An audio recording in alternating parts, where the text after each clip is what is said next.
terus menebar kebaikan di bulan suci Ramadan.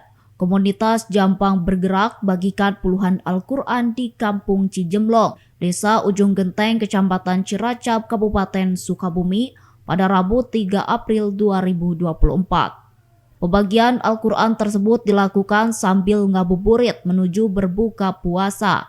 Sebanyak 36 Al-Quran dan 15 Iqra telah dibagikan ke salah satu pengajian yang berada di Desa Ujung Genteng. Sebelum dilakukan pembagian Al-Quran, para relawan Jampang Bergerak mengajak bermain game para santri. Selain membagikan Al-Quran, komunitas ini juga memberikan tunjangan hari raya kepada para guru ngaji serta memberikan santunan anak yatim. Alhamdulillah hari ini kita membagikan wakaf Al-Quran ya, sejumlah 36 wakaf Al-Quran, Iqra 15. Ada santunan anak yatim dan THR guru gaji. Alhamdulillah. Harapannya mudah-mudahan di bulan yang berkah ini, bulan Ramadan, makin banyak orang yang peduli untuk sesama.